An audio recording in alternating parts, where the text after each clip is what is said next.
આપણે જઠરાગ્નિ વિશે વાત કરતા હતા. શરીરમાં કુલે 13 પ્રકારના અગ્નિ છે. એમાં સૌથી આદ્ય એટલે મુખ્ય એવું જઠરાગ્નિ છે. જે કંઈ આપણે ખાઈએ છીએ એ આમાશયમાં એટલે જઠરમાં જાય છે અને ત્યાં પડેલો અગ્નિ એનું પાચન કરે છે. વૈદિક ભાષામાં એવું કહી શકીએ કે જેમ આપણે યજ્ઞકુંડમાં આહુતિ આપીએ એમ અગ્નિ પ્રદીપ્ત થાય છે, એ રીતે જઠરાગ્નિ એ સર્વશ્રેષ્ઠ અગ્નિ છે અને એનો ચોક્કસ રીતે ઉપયોગ કરવામાં આવે તો આપણું સ્વાસ્થ્ય ઘણું સારું રહેશે, આપણો અગ્નિ પ્રદીપ્ત રહેશે, તેજ રહેશે અને જેનો અગ્નિ સારો એ બધું જ પચાવી શકે છે. તો અગ્નિનું જતન કરવા માટે આહાર ગ્રહણ માટેના 8 આયતન બતાવવામાં આવ્યા છે. હંમેશા ક્યારેય આપણે ખેતરમાંથી સીધું અનાજ લાવીને ખાતા નથી. અનાજને આપણે રાંધીએ છીએ, સંસ્કારિત કરીએ છીએ, પકવીએ છીએ. બાફવું, શેકવું, ચડવવું, આ બધી ક્રિયાઓથી એની અંદર ગુણોનું આદાન પ્રદાન થાય છે. હળવું બનાવવામાં આવે છે, ગ્રહણને યોગ્ય, શરીરને યોગ્ય બનાવવામાં આવે છે અને એ પંચભૂતાત્મક આહારને આપણે આપણા આ પંચભૂતાત્મક શરીરની ક્ષતિપૂર્તિઓ કરવા માટે ગ્રહણ કરીએ છીએ. આવી રીતે ગ્રહણ કરાયેલું અન્ન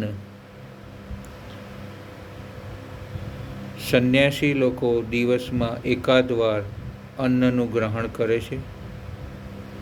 ક્યારેક કંદમૂળથી પણ એ લોકો ચલવે છે અને ક્યારેક ઉપવાસ રાખીને પણ ચલવે છે. જ્યારે સંસારી લોકોને દિવસમાં 2 વાર જમવાનું હોય છે, બપોરે અને સાંજે. પરંતુ આજકાલના યુગમાં આપણે સવારે નાસ્તો પણ કરીએ છીએ, વળી સાંજે 4-5 વાગે ફરી પાછો નાસ્તો કરીએ છીએ અને ઓફિસ કાળ દરમિયાન કોઈ મિત્ર વર્તુળ અથવા ગ્રાહકો દ્વારા જે કંઈ વધારાના નાસ્તા થાય છે એ તો છે જ પાછા. આમ આપણી જીવનશૈલીમાં આપણે આપણા અગ્નિને સાચવતા નથી ત્યારે જઠરાગ્નિ મંદ પડે છે. થોડું થોડું વારે વારે જમવાથી જઠરાગ્નિ મંદ પડે છે. આજના યુગમાં જોઈએ તો 30 mlની પવાલીમાં ચા પીને દિવસ દરમિયાન 12 થી 15 ચા પીને આપણે આપણી જઠરાને મંદ કરીએ છીએ. જેટલી વાર ચા પીએ છીએ એટલી વાર વળી પાછો 120-300 જેવા મસાલા ખાઈએ છીએ અને આપણી જઠરાને મંદ કરીએ છીએ. અને કદાચ મસાલા ના ખાઈએ તો વળી પાછું ધૂમ્રપાન કરીને પણ જઠરાને મંદ કરીએ છીએ.